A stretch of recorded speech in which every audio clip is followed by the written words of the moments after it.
Hi hello నమస్తే welcome back to ఐట్రీ media. ఈరోజు మనతో ఉన్నారు immigration consultant, H1B visa expert, అలాగే హైకోర్టు అడ్వకేట్ అయిన పృథ్వీ గారు. ముఖ్యంగా ట్రంప్ స్టూడెంట్ వీసా మీద తీసుకొస్తున్న లేటెస్ట్ అప్డేట్స్పై సార్తో మాట్లాడతాం.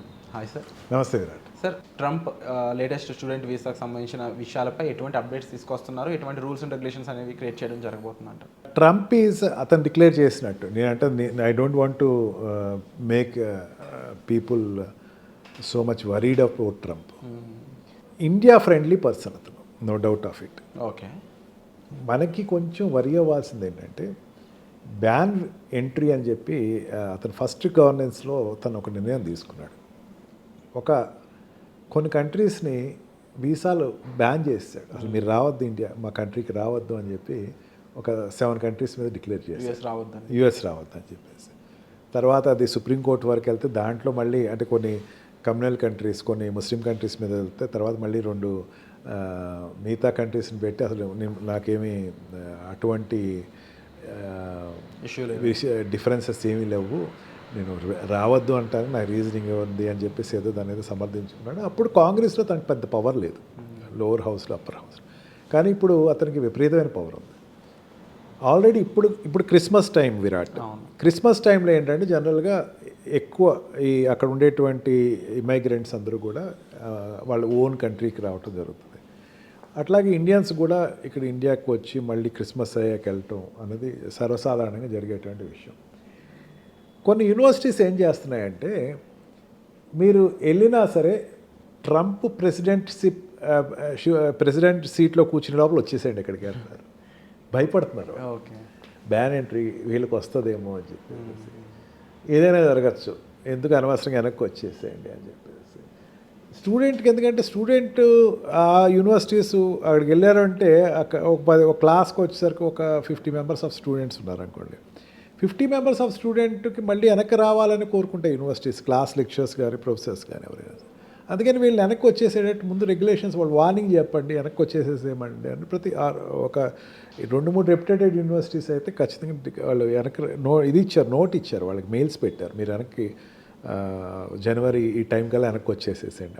ఆ డే ట్రంప్ సీట్కి ఎక్కే లోపల మళ్ళీ బ్యాన్ వీసా వస్తుందేమో, ఈ వీసా బ్యాన్ చేసే ప్రోగ్రామ్ ఏమైనా వస్తుందేమో అని చెప్పేసి.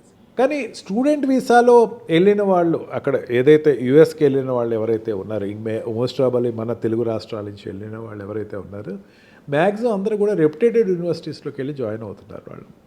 అండ్ మెయిన్ ఏంటంటే ఇండియన్స్ ఎక్కువ అక్కడ సెలెక్టివ్ ప్రాజెక్ట్స్లోకి వెళ్తారు, ఎక్కువ స్టెమ్ కోర్సెస్కి వెళ్తారు.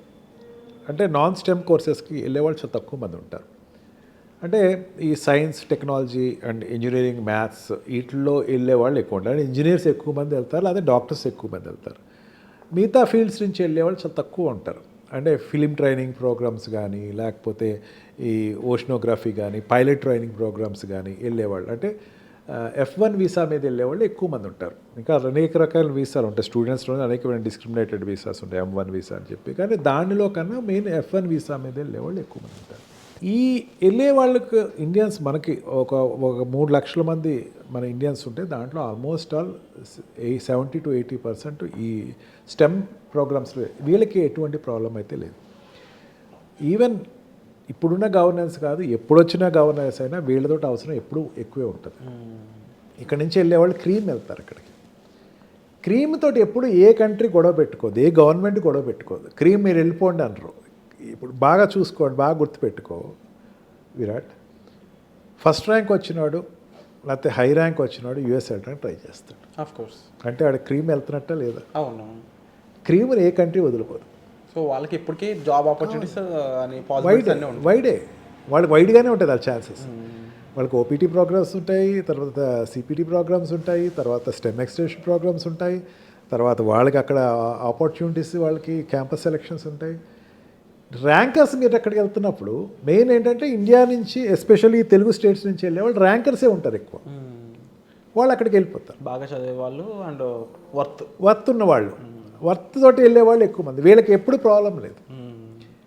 Non scientific, non engineering sectors నుంచి వెళ్ళే వాళ్ళకి మాత్రం ఇబ్బంది అని చెప్పచ్చు. అక్కడ కొంచెం జాబ్ ఆపర్చునిటీ, ఇక్కడ నుంచి వెళ్ళటం అంటే ఏంటంటే స్టూడెంట్ ఇబ్బంది పడుతున్నాడంటే కాలేజ్ చదువుతున్నప్పుడు ఎటువంటి ఇబ్బంది రాదు. తర్వాత జాబ్ ప్లేస్మెంట్కి వెళ్ళేటప్పుడు ఇబ్బంది. ఓపీటీ ప్రాజెక్ట్ ఒక 2 years ఉంటుంది. 2 years అయిపోయిన తర్వాత జాబ్ తెచ్చుకోవాలి. ఈ జాబ్ తెచ్చుకునేటక్కడ మాత్రం వీళ్ళు $10 to $40 వీళ్ళు ఆప్ట్ చేసుకునే జాబ్స్ ఏదైనా వీళ్ళు చేసి దాని తర్వాత తీసుకునేటప్పుడు వాళ్ళకి కూడా ఎటువంటి ఇబ్బంది ఉండదు. కానీ అక్కడికి వెళ్ళిన తర్వాత లోకల్ స్ట్రీమ్ తోటి కాంపిటేటర్ అయ్యి మరి ఆ $10 కన్నా తక్కువ జాబ్స్కి వెళ్తే మాత్రం ఇబ్బంది.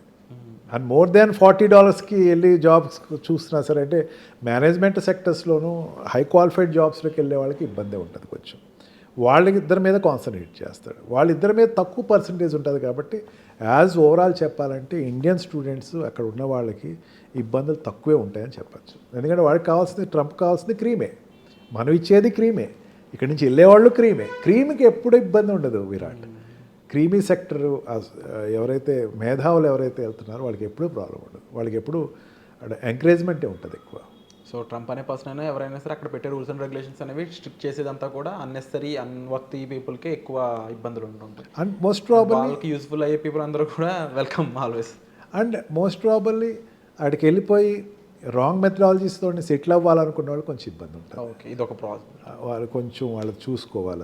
అది మళ్ళీ అవసరమైతే ఇండియా వచ్చేసేసి మళ్ళీ 3 years ఆల్రెడీ నువ్వు 2 years చేసావు అక్కడ ఓపీటీ అదే అక్కడ ఆల్రెడీ ప్రాజెక్ట్ అవుట్ చేసావు, మళ్ళీ నీకు ఆపర్చునిటీస్ పిలుస్తాయి అక్కడ. ట్రంప్ అది ఎక్కువ చెప్తున్నాడు, కనీసం వాళ్ళు ఇండియా పంపించండి లేకపోతే కంట్రీకి పంపించి మళ్ళీ తీసుకోండి కావలిస్తే.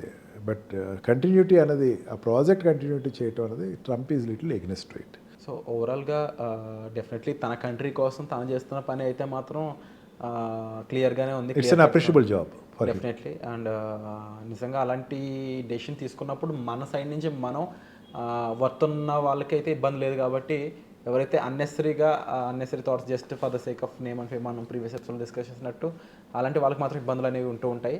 బట్ అగైన్ ఈవెన్ దో జాగ్రత్తగా వెళ్ళిన వాళ్ళైనా కూడా ఎక్కువ అక్కడ గన్ కల్చర్ కానీ లేకపోతే ఈవెన్ కొంతమంది ఇండియన్స్కి అక్కడ థ్రెట్ ఉంది అక్కడ ఉన్న లోకల్ కొన్ని స్టేట్స్ ఉంటాయి. మనం ఎక్కువ వెళ్ళే వాళ్ళు ఏంటంటే కొన్ని కాలిఫోర్నియా అని ఫ్లోరిడా అని చెప్పి మనం సెలెక్టివ్ స్టేట్స్లో వెళ్తాం. ఈ టాప్ యూనివర్సిటీస్ కూడా సెలెక్టివ్ ఉండే స్టేట్స్లో ఉన్నాయి. మరీ కొంచెం ఈ మెక్సికో బార్డర్లో ఉండేటువంటి స్టేట్స్ కానీ కొంచెం అక్కడ ఉండేటువంటి బ్లాక్ వాళ్ళు ఉండేటువంటి జోన్స్లో కానీ కొంచెం ఆ స్టేట్స్లో థ్రెట్ ఉంటాయి. ఆ స్టేట్స్ వెళ్లకుండా మనం జాగ్రత్త పడగలిగితే మిసిబీ లాంటిది అల్బామా పక్కన ఉండేటువంటి స్టేట్ ఇవన్నీ కొంచెం చూసుకుంటే సరిపోద్ది మనం. Wonderful sir. సో ఓవరాల్గా స్టూడెంట్స్కి సంబంధించిన అప్డేట్స్ ఏవైతే యూఎస్లో ముఖ్యంగా ఎవరైతే సర్వైవ్ అవుతూ ఉన్నారో ఈ విధంగా ఉన్నాయి. అండ్ యూఎస్లో సర్వైవల్ రేట్స్ సంబంధించి అండ్ అలాగే అక్కడ గన్ కల్చర్ గురించి అండ్ అక్కడ సిచ్యువేషన్స్ ఫేస్ చేయలేనంత ఇబ్బందిగా ఉన్నప్పుడు అక్కడ ఎంబసీతో ఎలాంటి హెల్ప్ తీసుకోవాలి అండ్ మీకు ఇంకా ఎటువంటి డౌట్స్ ఉన్నా సరే వాటిని షేర్ చేసుకోవడానికి డిస్ప్లే అవుతున్న నెంబర్స్ కాల్ చేసి సార్తో మీరు మాట్లాడవచ్చు. అండ్ ఎటువంటి కామెంట్స్లో అయినా సరే మీరు తెలుసుకోవాల్సిన కాన్సెప్ట్స్ గురించి మెన్షన్ చేసినట్లయితే వాటి గురించి సార్తో మనం డిస్కస్ చేసే అవకాశం వచ్చే ఎపిసోడ్లో ఉంటుంది. సో వచ్చే ఎపిసోడ్లో మళ్ళీ కలుద్దాం. Thank you so much sir. Thank you.